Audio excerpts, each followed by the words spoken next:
At 9:00 p.m. on October 26, 2025, deep within Ukrainian-held territory near the border with Russia's Bryansk region, a secretive launch operation began. Under the cover of a moonless night, teams from Ukraine's main Directorate of Intelligence, or GUR, and special drone units activated hundreds of long-range kamikaze drones. These weren't your average hobbyist quadcopters.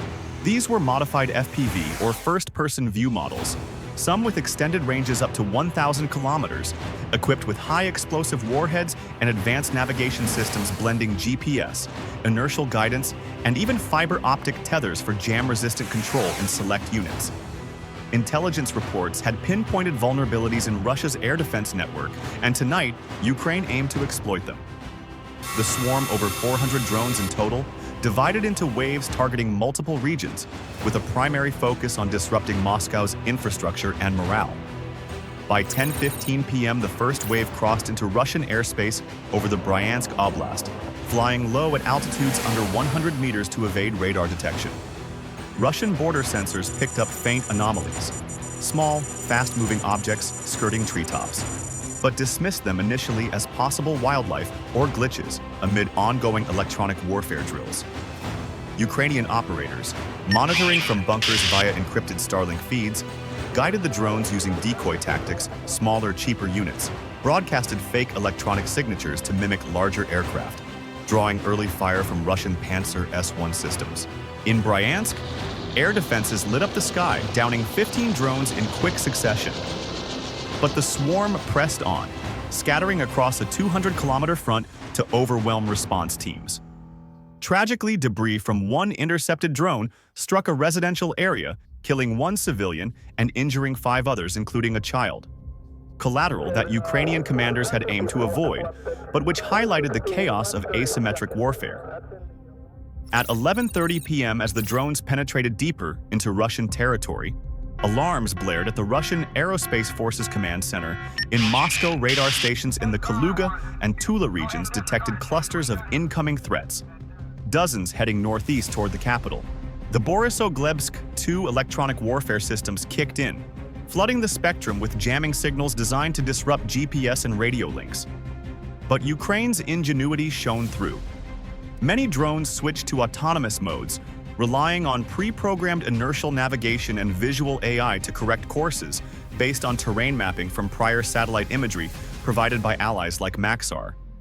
Russian reports later claimed 50 drones neutralized here, but survivors, estimated at over 200, continued their relentless advance, hugging rivers and forests to mask their thermal signatures from infrared sensors.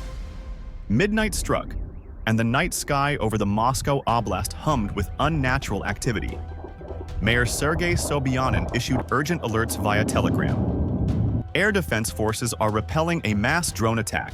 4 major airports, Vnukovo, Domodedovo, Sheremetyevo, and Zhukovsky, halted operations, stranding thousands of passengers and disrupting international flights. Ground crews scrambled, while MiG-31 interceptors took off from nearby bases, their radars scanning for the elusive targets.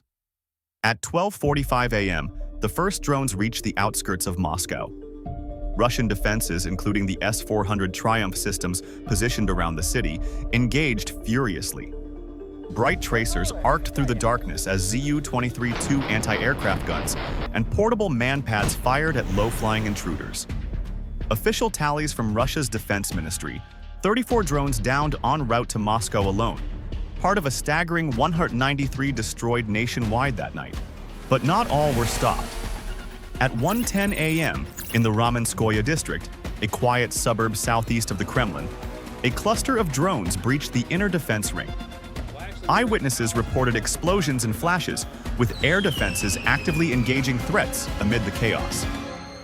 Ukrainian sources confirmed the strikes aimed at logistics hubs supporting Russia's war effort, not civilian areas, but the fog of war-blurred lines.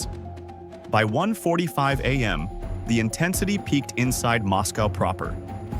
Drones evaded interceptors by flying perilously low, skimming power lines at just 50 meters, echoing tactics seen in earlier Ukrainian operations. Russian Pantsir crews claimed credit for downing many mid-flight, but footage from civilian phones showed the damage. twisted metal, and flickering outages across neighborhoods.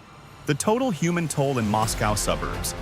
No confirmed injuries reported for this specific night, though similar attacks in recent days, like on October 24th, had caused casualties, mirroring the ongoing risks. At 2:30 a.m., as the swarm's remnants scattered, Russian electronic warfare escalated.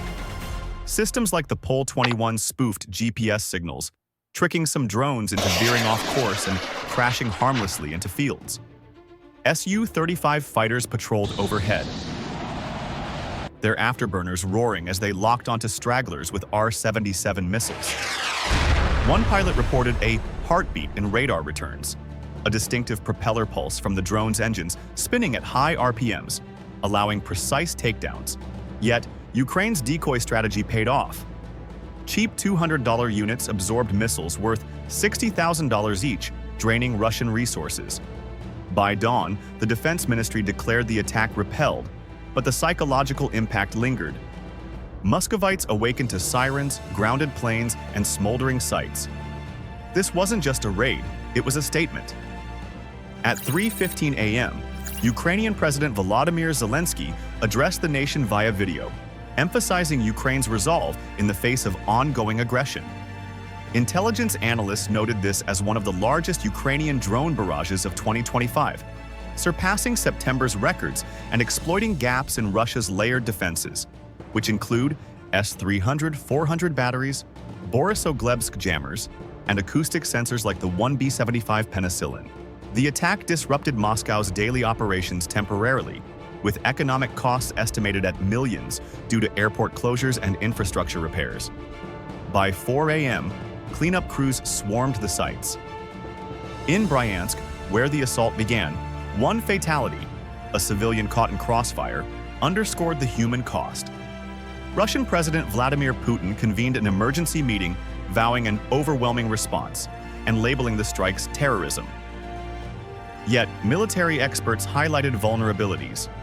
Despite downing 193 drones, including the 34 near Moscow, the sheer volume, per Ukrainian claims, overwhelmed systems designed for fewer threats.